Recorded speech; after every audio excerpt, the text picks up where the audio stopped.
Assalamualaikum warahmatullahi wabarakatuh. Halo semuanya, perkenalkan saya Mesya Giriska, mahasiswa program studi pembangunan sosial. Pada kesempatan kali ini saya akan membahas salah satu isu penting dalam pembangunan di Indonesia, yaitu konflik agraria yang dialami di masyarakat adat di Dayak, Kalimantan Timur.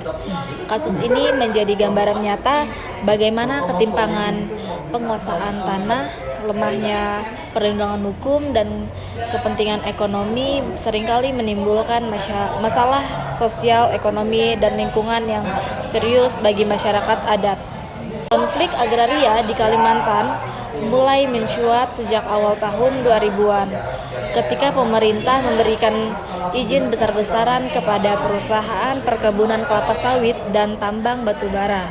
Wilayah adat masyarakat Dayak yang selama ini digunakan untuk berladang, berburu, dan menjaga hutan secara turun-temurun, perlahan-lahan mulai diambil alih oleh perusahaan dengan dalih legalitas izin dari pemerintah.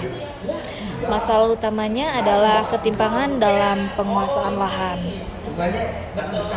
Menurut data konsorsium pembaruan agraria, lebih dari 60% wilayah daratan Kalimantan Timur dikuasai oleh perusahaan melalui izin konsesi. Sementara masyarakat adat hanya memiliki hak tradisional tanpa pengakuan hukum yang kuat. Padahal Undang-Undang Pokok Agraria Nomor 5 Tahun 1960 sudah mengakui adanya hak ulayat. Namun karena tanah adat tidak memiliki sertifikat resmi, seringkali dianggap sebagai tanah negara dan diserahkan kepada pihak koperasi. Inilah yang menjadi dasar dari akar berbagai konflik agraria yang terjadi saat ini.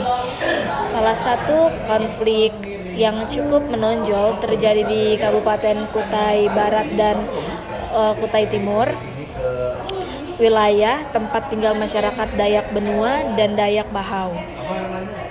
Kemudian itu sejak tahun 2010 perusahaan sawit mulai masuk dengan janji yang akan membuka lapangan kerja dan meningkatkan kesejahteraan masyarakat. Namun kenyataannya banyak hutan adat yang digusur tanpa persetujuan penuh dari masyarakat. Konflik besar terjadi ketika masyarakat menolak perluasan kebun sawit milik salah satu perusahaan yang telah mengantongi izin pemerintah daerah. Bagi masyarakat adat, tanah tersebut adalah wilayah leluhur dan sumber kehidupan mereka. Penolakan ini kemudian berujung pada kriminalisasi beberapa tokoh adat yang dianggap menguasai lahan perusahaan, padahal itu adalah tanah adat mereka sendiri. Sementara itu, pemerintah daerah beralasan bahwa izin perusahaan sah secara hukum karena sesuai dengan kawasan hutan negara. Namun proses pemberian izin tersebut tidak melalui mekanisme free, yaitu persetujuan bebas dan didahului informasi yang wajib melibatkan masyarakat adat sebelum proyek dijalankan. Kemudian ada dampak sosial, ekonomi, dan lingkungan. Konflik agraria ini menimbulkan berbagai dampak serius. Yang pertama itu ada dampak sosial dan budaya. Hilangnya tanah adat membuat mereka kehilangan ruang budaya dan identitasnya.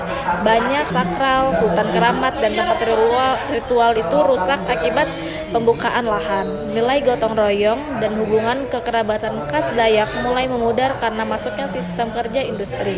Yang kedua ada dampak ekonomi. Sebagian masyarakat adat yang dulu hidup mandiri sebagai masyarakat pertanian kini menjadi buruh di perusahaan sawit dengan penghasilan ekonomi yang rendah. Yang ketiga ada dampak lingkungan. Pembukaan lahan besar-besaran itu menyebabkan deforestasi, pencemaran air, hilangnya keanekaragaman hayati. Hutan yang dulunya menjadi sumber air dan menopang ekosistem kini berubah menjadi lahan monokultur yang rentan erosi dan juga banjir. Dari perspektif teori struktural fungsional, masyarakat diibaratkan sebagai sistem yang terdiri dari berbagai bagian yang saling terkait.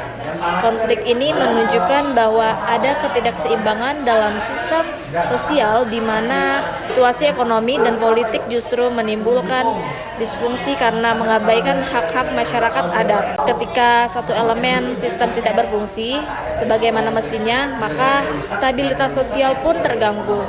Sementara dari pendekatan keadilan agraria, kasus ini menggambarkan bahwa reforma agraria di Indonesia masih belum menyentuh kelompok masyarakat adat. Distribusi tanah belum diikuti dengan pengakuan dan kelola kolektif dan perlindungan terhadap wilayah yang menjadi sumber kehidupan mereka. Untuk menyelesaikan konflik agraria seperti yang dialami masyarakat adat Dayak itu dibutuhkan langkah-langkah nyata, antara lain yang pertama, ada pengakuan dan perlindungan hak masyarakat adat.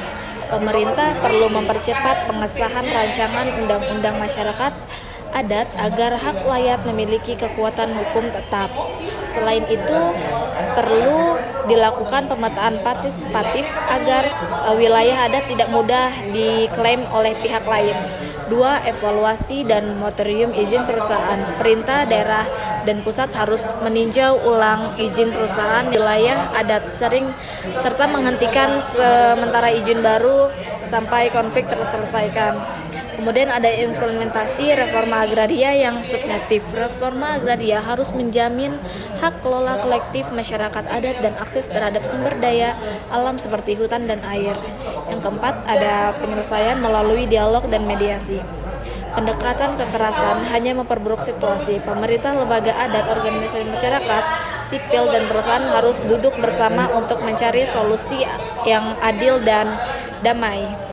Sebagai penutup, kasus masyarakat adat Dayak ini di Kalimantan Timur menunjukkan bahwa reforma agraria sejatinya tidak hanya tentang pengakuan hak, keadilan sosial, dan pelestarian lingkungan. Pembangunan ekonomi tidak boleh mengorbankan masyarakat lokal dan kearifan adat yang sudah lama menjaga keseimbangan alam. Semoga kasus ini menjadi pelajaran berharga bagi kita semua bahwa pembangunan yang berkeadilan harus berpihak pada manusia dan lingkungan. Sekian dari saya, terima kasih. Wassalamualaikum warahmatullahi wabarakatuh.